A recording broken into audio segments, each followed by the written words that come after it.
नमस्कार दोस्तों, मैं हूं सीमा बोरा। दोस्तों, बहुत से लोगों को बार बार डकार आने की समस्या होती है। दोस्तों, अत्यधिक डकार आना कभी कभी बहुत ही असहज और शर्मनाक हो जाता है और इससे हमें अपने आसपास रहने वाले लोगों के सामने शर्मिंदगी महसूस होने लगती है। दोस्तों, डकार आना वैसे तो अच्छा समझा जाता है, लेकिन अत्यधिक डकार आना कभी कभी समस्या का कारण भी बन जाता है। इस समस्या को दूर करने के लिए सबसे पहले हम करेंगे वज्रासन योग। इसे करने के लिए आपने ऐसे स्टाफ पोज में ऐसे बैठ जाना है। फिर आपने अपने राइट पैर को ऐसे नीज से ऐसे बेंड कर लेना है, लेफ्ट पैर को भी ऐसे नीज से ऐसे बेंड कर लेते हैं। ऐसे वज्रासना की पोजीशन में बैठ जाना है। आपके दोनों पैर के अंगूठे एक दूसरे को स्पर्श कर रहे हो। आपने अपने दोनों एड़ियों के बीच में ऐसे बैठ जाना है। अपने दोनों हाथों को ऐसे अपने घुटनों के पास ऐसे रख लेते हैं एक आरामदायक अवधि के लिए। ऐसे ही इस वज्रासना को पहले आप 10 से 15 मिनट नियमित प्रैक्टिस कीजिए। दोस्तों, यह अभ्यास एक ऐसा अभ्यास होता है जिसे आप किसी भी समय खाना खाने के तुरंत बाद या किसी भी समय प्रैक्टिस कर सकते हैं। फिर इसके बाद आपने इसी वज्रासना पर बैठकर सुप्त वज्रासना को प्रैक्टिस करना है, यानी कि सोया हुआ वज्रासन। इसे करने के लिए आपने ऐसे वज्रासना पर बैठकर आपने धीरे धीरे ऐसे पीछे को ऐसे लेट जाना है।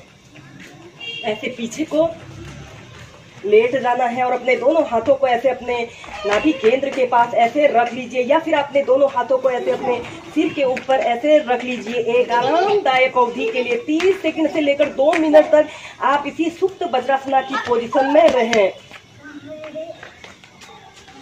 ऐसे ही इस अभ्यास को 2 मिनट करने के बाद आप इस अभ्यास को ऐसे भी प्रैक्टिस कर सकते हो। अपने सिर को ऐसे जमीन पर ऐसे मोड़ लेते हैं। अपने सिर को ऐसे मोड़ लीजिए और अपने दोनों हाथों को ऐसे नाभि केंद्र के पास ऐसे रख लीजिए।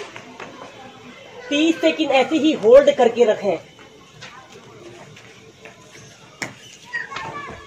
फिर धीरे धीरे ऐसे प्राइमरी स्टेज में आ जाते हैं।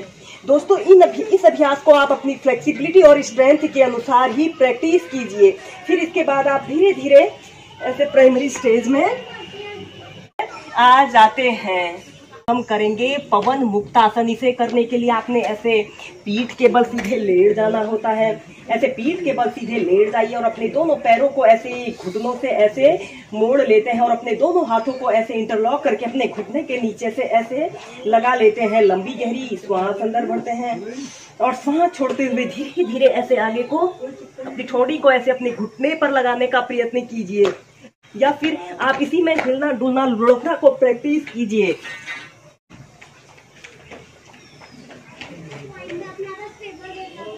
इसे करने से हमारा डाइजेशन इंप्रूव होता है। ऐसे ही इसे आप 8 से 10 बार स्टार्टिंग में प्रैक्टिस कीजिए, फिर 15 से 20 बार तक भी प्रैक्टिस कर सकते हैं।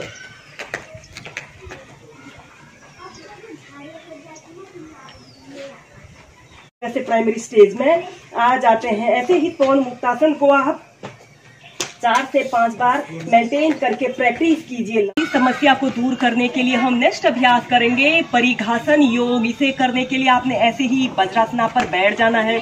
फिर इसके बाद आपने ऐसे घुटनों के बल ऐसे खड़े हो जाते हैं।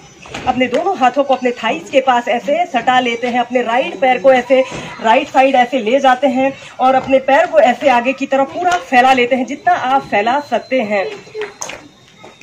फिर इसके बाद आप अपने लेफ्ट हाथ को ऐसे अपने बाजू को अपने कान के पास से सटाते हुए धीरे धीरे ऐसे अपने शरीर को ऐसे राइट साइड आपने बेंड करना है। अपने राइट हाथ को ऐसे अपने टखने के पास ले जाते हैं।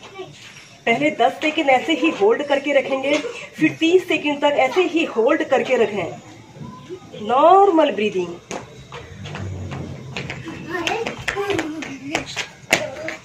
फिर इसके बाद धीरे धीरे ऐसे प्राइमरी स्टेज में आ जाते हैं। ऐसे ही इस अभ्यास को अब हम दूसरी साइड से प्रैक्टिस करेंगे। अपने लेफ्ट पैर को ऐसे लेफ्ट साइड ऐसे ले जाते हैं और अपने राइट हाथ को ऐसे अपने बाजू को अपने कान के पास से सटाते हुए धीरे धीरे अपने शरीर को ऐसे लेफ्ट साइड आपने टर्न करना है। 10 सेकेंड, फिर 30 सेकेंड, फिर जितनी देर आप इसे होल्ड करके रख सकते हैं उतनी देर होल्ड करके रखें। दोस्तों, इस परिघासन योग को करने से इरिटेबल बाउल सिंड्रोम जैसी समस्या भी दूर होती है। इसके अलावा यह बदहजमी, एसिडिटी और डकार आने की समस्या, जिन लोगों को यह समस्या होती है उस समस्या को दूर करने के लिए भी यह परिखासन योग बहुत ही अच्छा अभ्यास होता है। नॉर्मल ब्रीदिंग, फिर इसके बाद धीरे धीरे ऐसे प्राइमरी स्टेज में आ जाते हैं। दोस्तों, इन अभ्यासों के नियमित प्रैक्टिस करने से आप डकार आने की समस्या से निजात पा सकते हैं और स्वस्थ जीवन जी सकते हैं। वीडियो देखने के लिए धन्यवाद। मेरा यह वीडियो पसंद आए तो लाइक कीजिए, शेयर कीजिए। अगर आपने मेरे चैनल को सब्सक्राइब नहीं किया है, चैनल को सब्सक्राइब करें। धन्यवाद।